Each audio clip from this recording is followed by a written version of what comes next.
Hello, fellow foreigners. Feeling a little bit down today. You know why? Is it because we're number one? No. We lost a subscriber. We were at 324, and when I went to bed, 325 when I went to bed, 324 when I woke up. It's embarrassing, not to us, but I mean for you people out there. To every person who's not subscribed. Yeah, exactly. If you're out there and you say, hey, look, you're telling somebody that you're into China vloggers, and then you say that you unsubscribe to us, like that's just, it's embarrassing to you. What are people gonna think about you? I mean, but the good thing is you can just go right down there, subscribe, hit the like button, hit those like buttons. Because we're saving the good stuff for the rage section of our hit it. Yeah, so we woke up to the news this morning, on this day, that won't be the day you're watching this, that the USA is number one in cases of coronavirus. Good job. USA. And as we were saying, it felt like a month ago we yelled at the America. Yeah, we said it like it was a month ago. But and then it was a week ago. It was a week ago. We were like, hey, get your act together. You can't do nothing. And instead, I don't know, people fought for a week. Well, they did something, that's for damn people sure. went They to- spread disease to everywhere. Coronavirus parties. Yeah. What a great idea, Kentucky or whatever state did that. Yeah, Pick another state that we hate. It's a little bit enraging, all of them. Yeah. Our own hometown of New York. What are you doing? Yeah, You're just rolling around. It's there. Last week we were saying if you don't do something, the crisis will come, and now they're in crisis. So to the other states, I would say don't wait for the crisis. You don't want to, hey, let's see what happens. You don't want to see what happens. It's not good because it is. I mean, I don't know what it is that, like, you don't care. You feel the danger has been overplayed. You think, oh, I could get a little cold. That's fine. But you do. I mean, if all that anyone's doing is hashtag activism, you know someone who's older, immunocompromised, or whatever. You know someone who could be in the danger zone. If it's not you yourself. And like, do you really just want to voluntarily take on a cold or pneumonia? But the other thing, if that's not enough for you, is that if the healthcare system is overwhelmed, and some might say the healthcare system is overwhelmed to begin with, but if the healthcare system is overwhelmed and you cut your finger off making dinner, like, it's not good for you if the hospitals are full of coronavirus patients. We literally just spent over a month of our, like, every day is a simple calculation of going into the kitchen, going into the bathroom. Things are like, be careful, even if like we're going. Oh my God! we if can I go, slip we can go and die in my shower bathroom, how toilet. embarrassing is that? That, like, I mean, I don't want to go to the hospital for whatever reason. Yeah, like, it's not even like, oh my God, I'll catch a virus and I have to go to the hospital. Yeah, I could do anything stupid. Anything, how many things, there's always that, like, the most disasters happen in your household, whatever. Oh, yeah. I just read, I read an article that more people seriously injure themselves falling off. They stood on a chair and fell off than, like, you would think about. It's like, I never stand on chairs. I stand on chairs all the time. You're at risk. Yeah, I'm short. I need to reach things. But yeah, so like, even like, it has because it's just so widespread, it has this ripple effect that your other daily life things are going to be affected.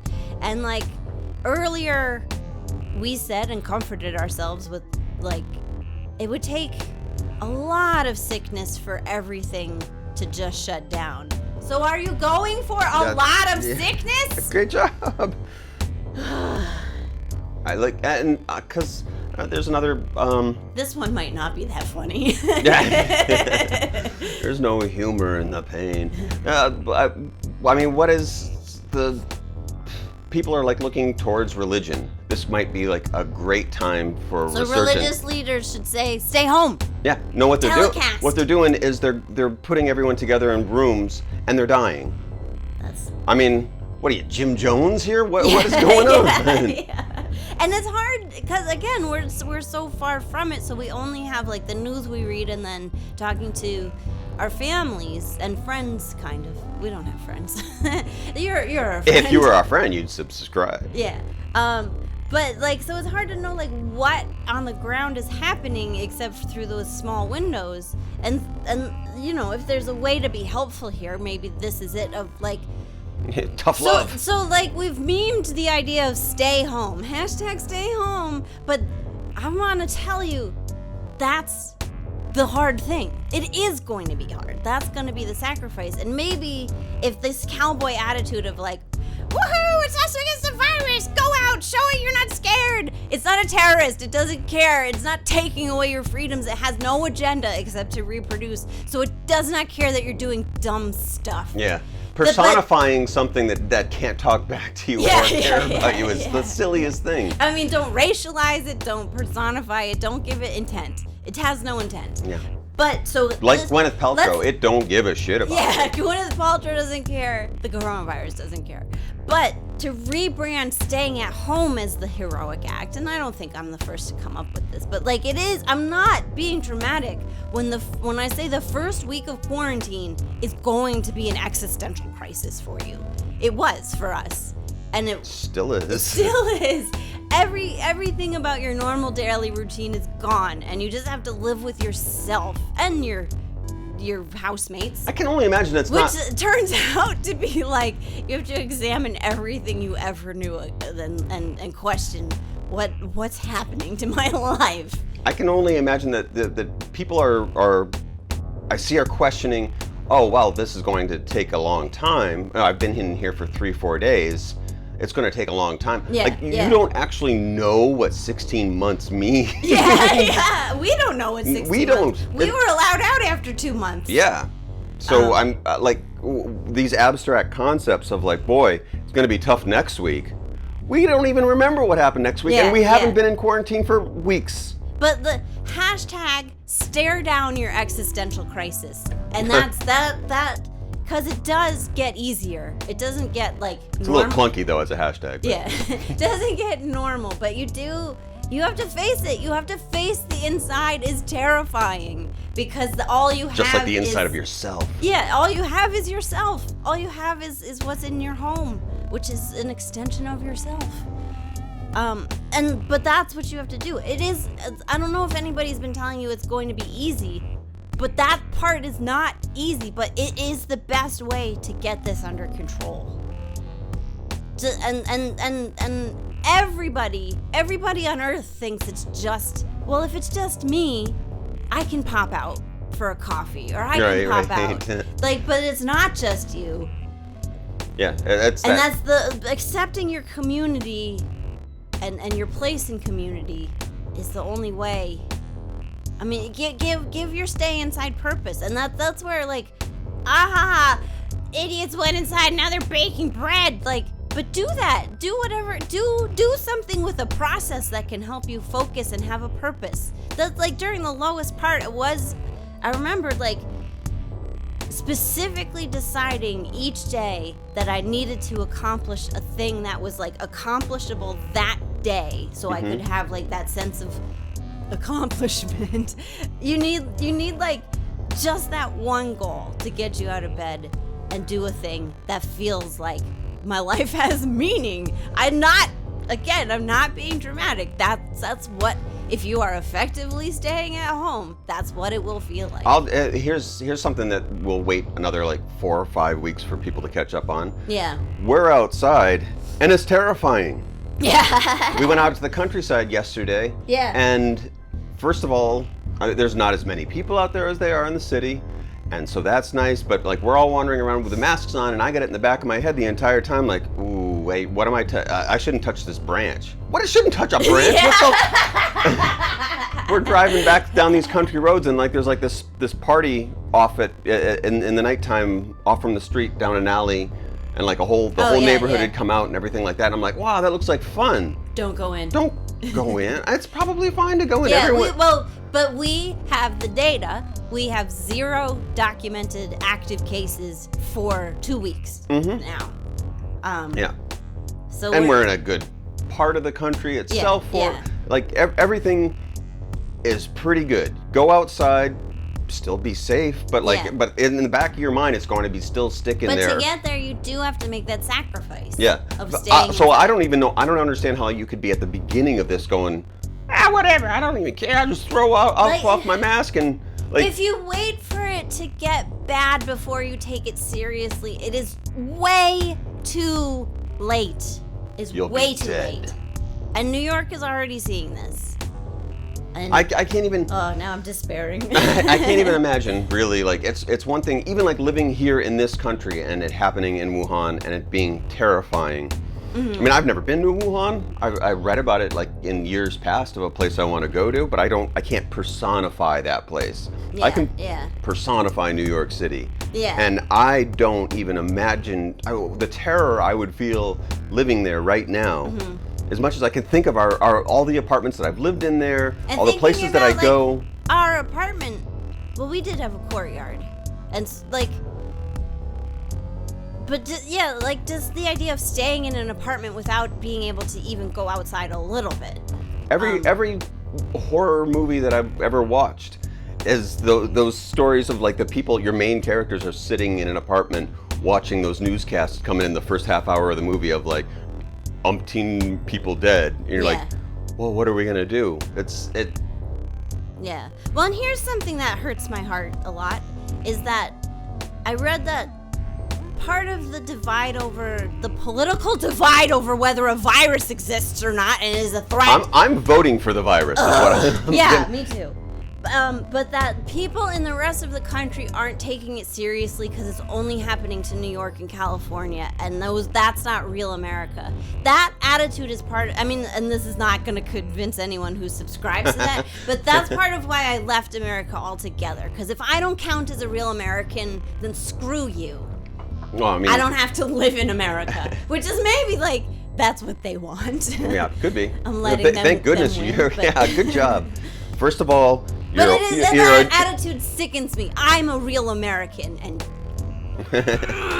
you're an American. You're also a woman too, so that's annoying. yeah, so yay.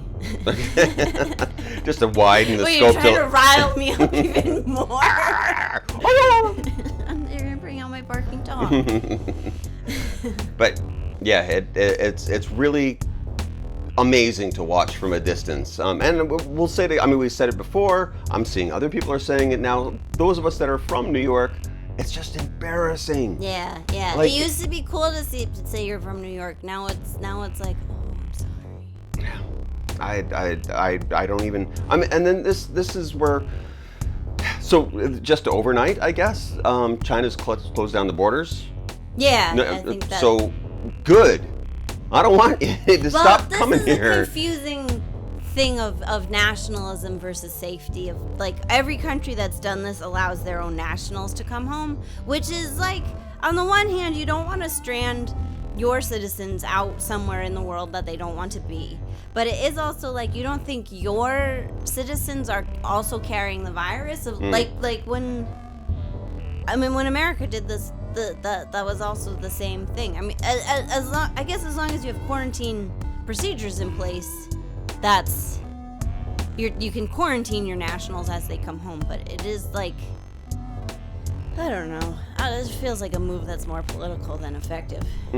Well, I've seen China is putting 𝗖𝗵cie today he's like 3 or 4 days into his quarantine back into China. He's Canadian. Yeah. And he had been in Canada. They were in Malaysia or Thailand or something like that for the break, or Right. not for the break, but whatever. His whole thing is, Go watch his channel, yeah, go I watch his guess. channel. 'Cause he puts up a video every day. But he's been back here in China for the past 3 or 4, 6 days or whatever it is,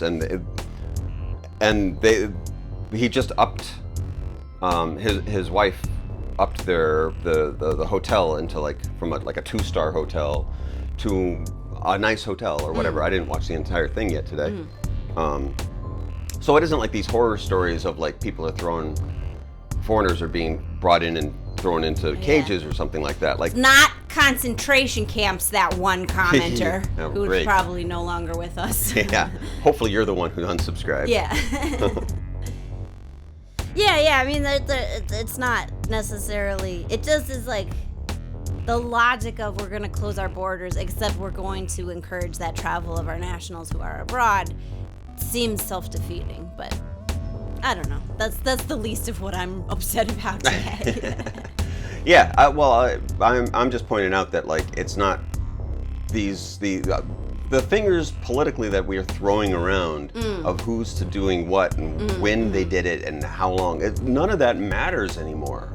What matters is what we're doing every single day. Well, again, and this is back to like the sci-fi of existential threat brings us together, or existential threat totally decimates us. Stop acting that out. Yeah. At what point are we just not like? I don't even know. Well, here's a staggering fact too of like that U.S. has surpassed China at over 80,000 cases. When China was approaching 80,000 cases, we were peaking already. So that, like, we hit 80,000 and we're, like, at 81,000 for the past month, I think. Whereas New York is at a lot, like, almost 4,000. By the time this gets out, it will be way more. But America hitting 80,000 is still way up. Way up. You are not peaking, because the peak will not come until 2 weeks after you take effective measures. And if people are still throwing parties, and if people are, and it's a different situation because you can't. You're constitutionally in America cannot declare a lockdown without a state of emergency. So you're causing the state of emergency that is going to create a lockdown. Stop going outside voluntarily. You have to volunteer for that, or you are creating a state of emergency. Yeah. I have nothing funny for that. That's the truth. That's the truth. Yeah. And I don't know. Testify. Yeah, when you're worried about like who's taking away your rights, you are taking away your own rights. Your freedoms. Sorry if it's a socialist idea, but responsibility. You have to be responsible to yourself and others, to your grandma, to my grandma. Yeah. And grandpa. I love all my grandparents. Yeah. There you go. On the upside. Oh, yeah? Oh, I was hoping you'd have something. I have no upside. I mean, unless America wants to be the case study of doing nothing while the rest of the world tries out effective measures. And I just, if we're going to make this political, I do not see this as a good argument for unfettered capitalism. Unless you're like, okay, let's take the most cynical route. You're super rich, you feel insulated from this. You want your whole workforce to die? Right. Labor creates capital for you. What are you doing? Don't kill your employees, then you have nothing. Unless we get robots. You got a secret army of robots in there that we don't know about? Damn it. They might. I don't know, I'm so depressed. Noodles are all I can give.